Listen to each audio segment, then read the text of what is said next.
once knew a nigga whose real name was William. His primary concern was making $1 million, being the illest hustler that the world ever seen. He used to fuck movie stars and sniff coke in his dreams. A corrupted young mind at the age of 13. Nigga never had a father and his mom was a fiend. She put the pipe down, but for every year she was sober. Her son's heart simultaneously grew colder. He started hanging out, selling bags in the projects, checking the young chicks looking for hit and run prospects. He was fascinated by material objects, but he understood money never bought respect. He built a reputation cause he could hustle and steal, but got locked once and didn't hesitate to squeal. So criminals he chilled with didn't think he was real. You see, me and niggas like this have never been equal. I don't project my insecurities on other people. He fiended for props like addicts with pipes and needles, and so he felt he had to prove to everyone he was evil. A feeble-minded young man with infinite potential, the product of a ghetto-bred capitalistic mental. Coincidentally dropped out of school to sell weed, dancing with the devil, smoked until his eyes would bleed.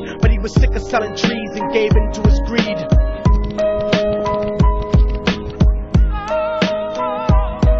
Everyone trying to be tripe never faced the consequences. You probably only did a month for minor offenses. Ask a nigga doing life if he had another chance. But then again, there's always the wicked that knew in advance. Dance forever with the devil on a cold cell block. But that's what happens when you rape, murder, and sell rock. Devils used to be gods, angels that fell from the top. There's no diversity because we're burning in the melting pot.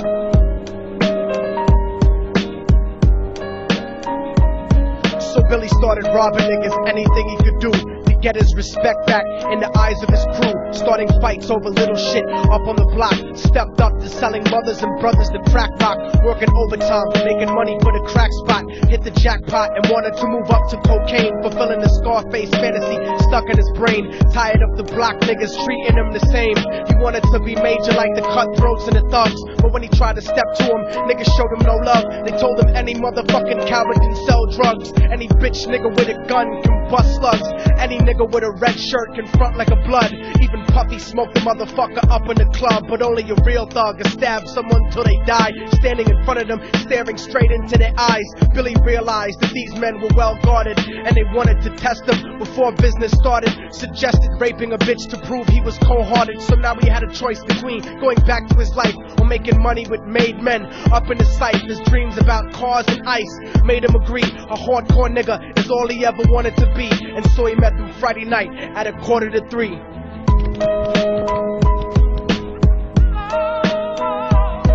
Everyone trying to be tripe never faced the consequences. You probably only did a month for minor offenses. Ask a nigga doing life if he had another chance. But then again, there's always the wicked that knew in advance. Dance forever with the devil on a cold cell block. But that's what happens when you rape, murder, and sell rock.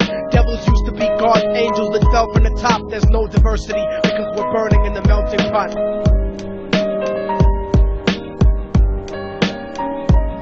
They drove around the project slow while it was raining, smoking blunts, drinking and joking for entertainment, until they saw a woman on the street walking alone, 3 in the morning, coming back from work on her way home. And so they quietly got out the car and followed her. Walking through the projects, the darkness swallowed her. They wrapped her shirt around their head and knocked her onto the floor. This is it, kid, now you got your chance to be raw. So Billy yoked her up and grabbed the chick by the hair and dragged her into a lobby that had nobody there. She struggled hard, but they forced her to go up the stairs. They got to the roof and then held her down on the ground, screaming, "Shut the fuck up and stop moving around." The shirt covered her face, but she screamed and clawed. So Billy stomped on the bitch till he broke in her jaw. Them dirty bastards knew exactly what they were doing. They kicked her until they cracked her ribs and she stopped moving. Blood leaking through the cloth, she cried silently, and then they all proceeded to rape her violently. Billy was made to go first, but each of them took a turn, ripping her up and choking her until her throat burned. Her broken jaw mumbled for God, but they weren't concerned. When they were done and she was lying bloody, broken and bruised, one of them niggas pulled out a brand new 22.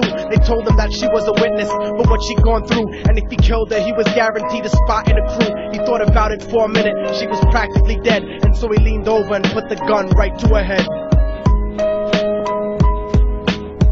I'm falling and I can't turn back. I'm falling and I can't turn back. right before he pulled the trigger and ended a life. He thought about the cocaine with the platinum and ice, and he felt strong standing along with his new brothers. Cocked the gat to her head and pulled back the shirt cover, but what he saw made him start to cringe and stutter, cause he was staring into the eyes of his own mother. She looked back at him and cried cause he had forsaken her. She cried more painfully, and when they were raping her, his whole world stopped. He couldn't even contemplate. His corruption had successfully changed his fate, and he remembered how his mom used to come home late, working hard for nothing, cause now what was he worth? He turned away from the woman that had once given him birth, and crying out to the sky cause he was lonely and scared, but only the devil responded cause God wasn't there. And right then he knew what it was to be empty and cold, and so he jumped off the roof and died with no soul. They say death takes you to a better place, but I doubt it. After that they killed his mother and never spoke about it. And listen, cause the story that I'm telling is true, cause I was there with Billy Jacobs and I raped his mom too. And now the devil follows me everywhere that I go. In fact, I'm sure he's standing among one of you at my shows, in every street cipher listening to Little Thug's flow. He could be standing right next to you and you wouldn't know. The devil grows inside the hearts of the selfish and wicked. White, brown, yellow, and black color is not restricted. You have a self-destructive destiny when you're inflicted, and you'll be one of God's children that fell from the top. There's no diversity because we're burning in the melting pot. So when the devil wants to dance with you, you better say never, because a dance with the devil might last you forever.